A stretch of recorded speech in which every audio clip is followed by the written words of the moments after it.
Tahun 2021, Logan Paul ngeluarin duit yang kurang lebih sebesar $5.275.000 atau sekitar 80 miliar rupiah buat satu kartu Pokemon Illustrator cuy. Kudu gaya tanah, kudu gaya Mio. Dan yang lebih menarik bukan soal harganya tok ya, tapi kok bisa sih ono sing gelem ngeluarin 80 miliar rupiah buat sebuah kartu Pokemon. Nah, ada eksperimen klasik dari ilmu psikologi sosial di tahun 1975. Peneliti Worcel, Lee, dan Adewole ngasih dua toples kue, yang satunya penuh, yang satunya hampir kosong.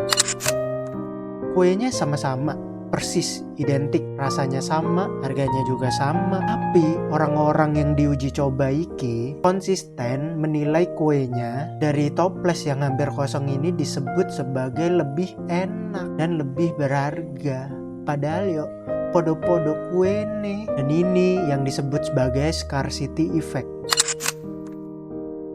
Otak kita secara otomatis menaikkan persepsi nilai pada sesuatu yang langka. Bahkan ketika secara objektif pun sebenarnya sama-sama persis, gak ada bedanya gitu. Tapi ini juga bukan cuma soal kelangkaan doang ya. Ada lapisan keduanya, yaitu nostalgia. Peneliti dari Journal of Consumer Research tahun 2014 nemuin bahwa ketika seseorang merasakan nostalgia, mereka secara literal menjadi lebih rela mengeluarkan uang. Dalam salah satu eksperimen ini, peserta yang diminta menulis tentang kenangan masa kecilnya bahkan menggambar koin 10% lebih kecil dari ukuran aslinya.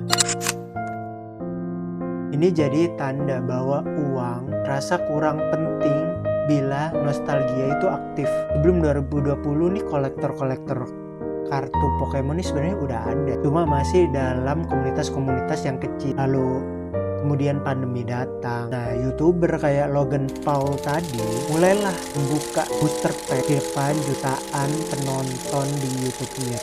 Ini yang kemudian bisa ningkatin gelombang permintaan dalam skala global. Jadi ini bukan soal kartunya semata-mata. Ini juga soal reputasi dan identitas dalam suatu komunitas. Dan semakin mahal kartunya, semakin besar dong status sosialnya. Dan balik ke pertanyaan awal, apakah sebuah kartu Pokemon benar-benar layak dihargai miliaran? Secara material sebenarnya enggak. Tapi masalahnya nilai itu bukan cuma soal material aja. Dari psikologi kita tahu otak manusia ini menghargai yang namanya kelangkaan dan nostalgia.